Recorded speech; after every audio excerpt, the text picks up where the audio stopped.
Hello, welcome to the instantaneous series. तो let us start today's question. Okay, इस question में लिखा हुआ है कि 3 मासेस है ना, एक सिस्टम है और 3 masses m1 m2 and m3 are connected by string.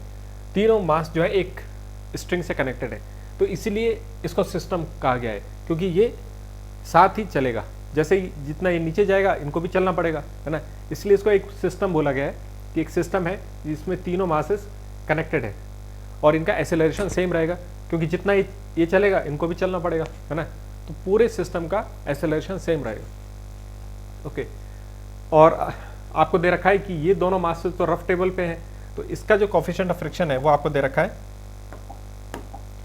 New, इसके नीचे भी न्यू है और इसके नीचे भी न्यू है, ठीक है। और तीनों जो मासेस है m1 m2 m3 उनकी वैल्यू m ही है, यानी तीनों मास बराबर है, ठीक है। अब आपको क्या निकालना है, इस m1 मास का एक्सेलरेशन निकालना है। जितना इसका एक्सेलरेशन होगा सबका भी उतना ही होगा, पूरे सिस्टम का ही उतना होगा, है ना। तो आप कैसे निकालते हो एक्सेलरेशन, जब पूरे सिस्टम की अपन बात कर रहे हैं, है ना, तो सपोज कीजिए ये आपका पूरा सिस्टम है ना, इसके अंदर कोई इसका टोटल मास है, ठीक है ना, और इस टोटल मास पे नेट फोर्स इतनी लग रही है, ठीक है ना, पूरा टोटल मास है, इसको खींच रहा है, कितनी फोर्स से खींचा जा रहा है, नेट फोर्स से खींचा जा रहा है, तो इसका एक्सेलरेशन कितना हो जाएगा, जो न्यूटन की इक्वेशन है उससे हो जाएगा, net force is equal to ये टोटल मास हो जाएगा और एक्सेलरेशन। तो एक्सेलरेशन यहाँ से आपने क्या निकाल लिया, acceleration is equal to net force divided by total mass, ठीक है ना, क्योंकि वो पूरा जो सिस्टम है उसका पूरा मास एक साथ खींचा चलाएगा ना, उस सबका पूरा एक ही एक्सेलरेशन है, तो बस आपको नेट फोर्स निकालनी होती है और उसको टोटल मास से डिवाइड कर देते हो तो आपको कॉमन एक्सेलरेशन आ जाता है, ठीक है। तो यानी आपको नेट फोर्स निकालनी है ना। अब नेट फोर्स निकालने के लिए आप क्या करोगे, पहले तो आपने ये देखना है कि इसको कौन सी फोर्स इसको खींच रही है ना। तो आपने यहाँ पे देखा कि m, क्योंकि ये लटका हुआ था तो ये mg फोर्स लग रही है यहाँ पे, है ना। अब आप ये देखिए कि अपोजिट साइड में कौन सी फोर्स लग रही है ना, वो भी आप क्लियर देख सकते हो, क्योंकि यहाँ पे फ्रिक्शन है, इधर भी फ्रिक्शन है और इधर भी फ्रिक्शन है, और क्योंकि चलने लग गया तो फ्रिक्शन अपनी मैक्सिमम वैल्यू पे लगेगा, वो पूरी कोशिश करेगा इसको रोकने की, है ना। तो फ्रिक्शन कितना लग गया यहाँ पे, न्यू mg, इधर भी न्यू mg लगेगा। अब जैसे ही इतना आपने देख लिया ना कि 2 बार ये फ्रिक्शन लग रहा है, तो इससे हमको आंसर का स्ट्रक्चर पता चल गया। आप नेट फोर्स निकालने के लिए mg में से ये माइनस करोगे, न्यू mg 2 बार माइनस हो रहा है, तो आपको ये दिखाई देगा, देखो 1 में से 2 न्यू mg माइनस हो रहा है, और टोटल मास की जगह आप लिखोगे तीनों का सम लिखोगे तो 3m लिखोगे नीचे, तो आपको 3 भी दिखाई देगा नीचे, है ना। तो यही वो ऑप्शन था जिसमें ऊपर का जो नेट फोर्स है उसका भी स्ट्रक्चर ठीक है और नीचे टोटल मास का वो भी नंबर सही है, तो आपने डायरेक्टली आप लगा सकते हो आंसर, है ना। तो जब आप पूरे प्रोसेस को देख लेते हो कि किस तरीके से आप काम करने वाले हो, है ना, वो चीज़ दिखाई दे जाती है आपको कि आंसर का फॉर्मेट कैसे आने वाला है, और जैसे ही वो आपको दिखाई दिया आपने आंसर टिक कर दिया, ठीक है, कैलकुलेट करने की ज़रूरत नहीं थी।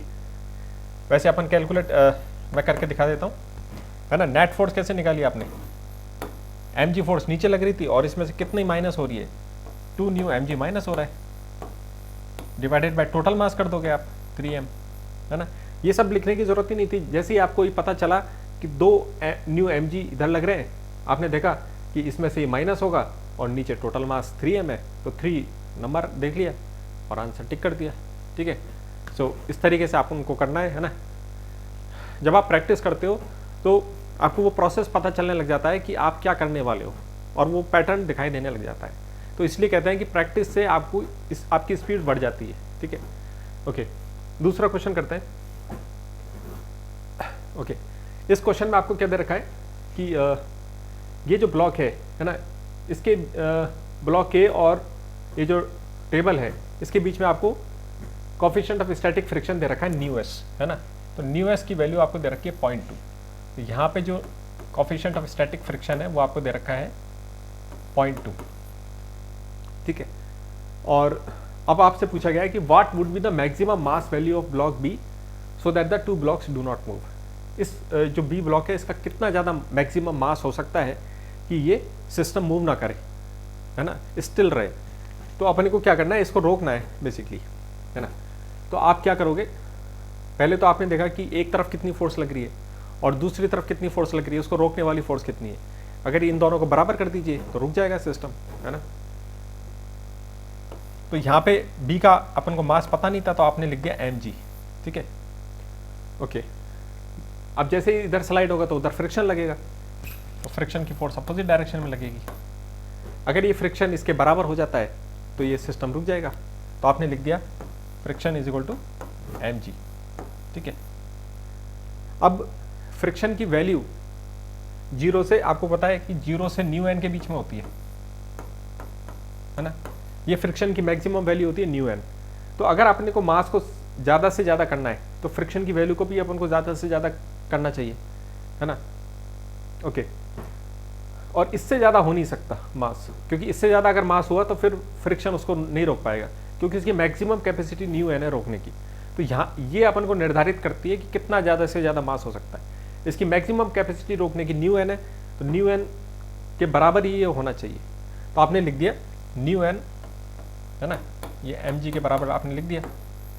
इसकी वैल्यू निकाल लो, न्यू कितना है 0.2 इंटू नॉर्मल फोर्स।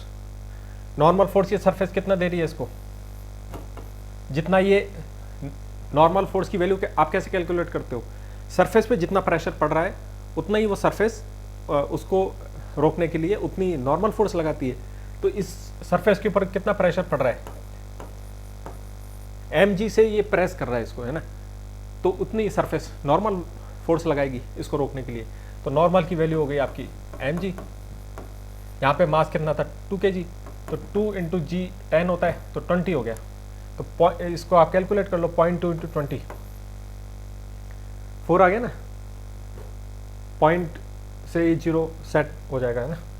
तो ये 4 हो गया, आपने इसको 4 लिख दिया। mg की वैल्यू कितनी है 10, 10 को 4 से डिवाइड कर दो, 4 को 10 से डिवाइड कर दोगे तो कितना आ जाएगा 0.4। तो आपका आंसर हो गया, है ना। तो बेसिकली ये क्वेश्चन सिंपल है ना, आपको भी आता है।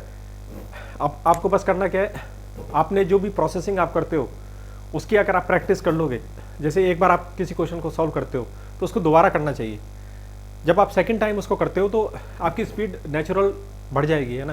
तो प्रैक्टिस से यही फ़ायदा होता है अपन को कि अपनी जो नेचुरल स्पीड है वो बढ़ जाती है, ठीक है। छोटी छोटी चीज़ें आपको दिखाई देने लग जाती हैं, जो आप प्रोसेस कर रहे हो वो किस तरफ जा रहा है वो भी आपको दिखाई दे जाता है, और आंसर पे जैसे ही आप नज़र डालते हो तो आपका आंसर मिल जाता है, ठीक है। तो इस तरीके से आप प्रैक्टिस करते रहिए और आपकी स्पीड बढ़ जाएगी, है ना। दूसरी चीज़ ये है कि जब भी आप क्वेश्चन सॉल्व करते हो तो उसका थोड़ा सा फिजिकल मीनिंग क्या है उसको भी समझना चाहिए। जैसे कि अपन ने देखा यहाँ पे कि इसको रोकना है अपने को, तो एक फोर्स इधर से लग रही है, दूसरी तरफ से उधर से लग रही है, दोनों बराबर हो जाती हैं तो चीज़ रुक जाएगी।